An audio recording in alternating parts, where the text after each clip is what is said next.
Assalamualaikum warahmatullahi wabarakatuh. Perkenalkan, nama saya Adnan. Di video ini saya akan menjelaskan materi tentang etika, etiket, dan personal grooming, di mana video ini sebagai bahan untuk nilai ujian tengah semester di mata kuliah pengembangan diri yang diampu oleh Ibu Krusnelly Rusdi SEMS. Nah, yang pertama yang akan saya jelaskan adalah mengenai etika dan etiket. Sebelum lebih jauh lagi, perlu kita ketahui apa sih itu pengertian dari etika dan etiket. Nah, etika merupakan suatu peraturan atau norma yang biasa dipakai sebagai acuan buat perilaku seseorang yang berkaitan dengan tindakan baik dan buruk, serta merupakan suatu kewajiban dan tanggung jawab moral. Sedangkan etiket adalah tata aturan sopan santun yang disetujui oleh masyarakat tertentu dan menjadi norma serta panutan untuk bertingkah laku dalam pergaulan dan hidup bermasyarakat antar kelompok manusia yang beradab, sehingga hubungan antar sesama dapat berjalan dengan baik. Selanjutnya, kita akan membahas mengenai persamaan dan perbedaan antara etiket dan etika. Persamaan etika dan etiket. Yang pertama, sama-sama mengkaji perilaku manusia. Yang kedua, mengatur perilaku manusia secara normal. Artinya, memberikan norma bagi perilaku atau menyatakan apa yang harus kita lakukan. Kemudian, perbedaan antara etika dan etiket.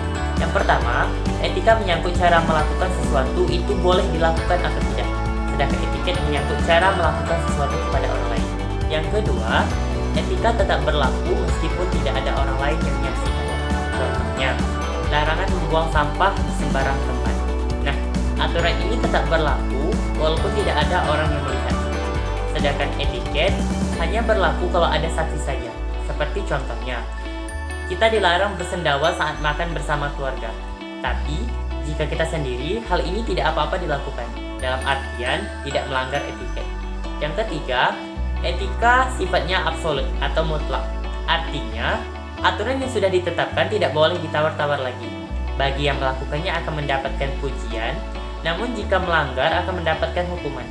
Sedangkan etiket bersifat relatif, maksudnya sesuatu yang dianggap kurang sopan di suatu daerah bukan berarti tidak sopan di daerah lain. Seperti cara makan. Mungkin di daerah kita melarang makan mengecek atau bersendawa. Namun di daerah lain mungkin aturan ini tidak berlaku atau biasa saja. Nah, yang keempat, etika memandang manusia dari lahir dan batin, sementara etiket memandang manusia dari lahir saja. Nah, itulah penjelasan mengenai etika dan etiket. Selanjutnya, contoh penerapan etika dan etiket di masyarakat. Yang pertama, contoh penerapan etika di masyarakat seperti tidak membuang sampah sembarangan, menghormati yang lebih tua, dan banyak lagi contoh lainnya. Kemudian contoh yang kedua yaitu contoh penerapan etiket di masyarakat, seperti makan tidak boleh mengecek atau bersendawa, kemudian makan menggunakan tangan kanan, dan masih banyak lagi contoh lainnya. Selanjutnya kita akan masuk ke personal grooming. Nah, apa sih itu personal grooming?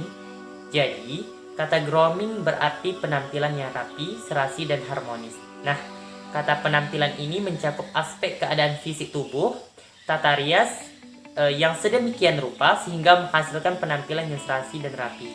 Jadi singkatnya, personal grooming adalah penampilan seseorang atau penampilan diri. Manfaat dari personal grooming. Adapun manfaat dari personal grooming, yang pertama, semakin meningkatkan percaya diri. Jelas, jika kita menjaga penampilan diri, selalu rapi, wangi, rasa percaya diri kita akan meningkat. Yang kedua, manfaat dari personal grooming adalah imbas positif pada perusahaan. Jika kita memasuki dunia kerja, penampilan akan menjadi faktor penilaian utama. Jika kita selalu rapi dan menjaga penampilan, tentu akan berimbas pada perusahaan tempat kita kerja, bahwa karyawannya selalu bersih dan rapi. Dan citra perusahaan akan positif di mata masyarakat. Yang ketiga, tubuh semakin sehat. Menjaga penampilan berarti juga menjaga tubuh. Selalu menjaga penampilan berarti tubuh kita juga bersih, dan tentunya tubuh kita juga akan sehat. Yang keempat, bentuk kepedulian diri. Orang yang selalu menjaga penampilan diri berarti ciri-ciri orang yang peduli akan dirinya. Mengapa demikian? Karena orang yang menjaga penampilannya berarti dia termasuk orang yang tidak suka melihat dirinya tidak bersih dan selalu ingin tampil bersih. Yang kelima, ditanggapi positif oleh lingkungan. Jika kita selalu menjaga penampilan diri, tentu akan berdampak positif pada diri kita, juga lingkungan tentunya. Orang-orang bisa menilai kita bahwa kita adalah orang yang bersih, dan mungkin kebersihan diri kita akan menjadi panutan bagi orang lain untuk bisa juga seperti diri kita, tampil bersih dan selalu rapi. Nah, itulah penjelasan mengenai etika, etiket, dan personal grooming. Selanjutnya saya akan memeragakan salah satu contoh dari etiket, yaitu cara makan.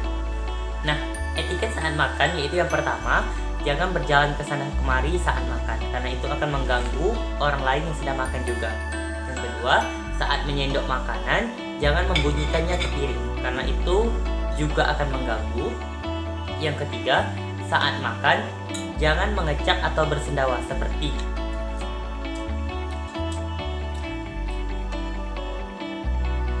karena itu dianggap kurang sopan dan seperti binatang. Yang keempat, jangan berbicara saat makan ketika mulut kita penuh dengan makanan. Yang kelima, ketika kita minum, jangan mengumurnya. Yang keenam, ketika kita makan, jangan mengangkat kaki kita, salah satu kaki kita ke atas. Dan yang terakhir, jangan mengkritik makanan. Nah, itulah etiket saat kita makan. Mungkin hanya itu penjelasan saya pada video kali ini. Mohon maaf jika terdapat kesalahan dalam penuturan kata dan penyampaian. Akhir kata, wabillahi taufiq wal hidayah. Wassalamualaikum warahmatullahi wabarakatuh.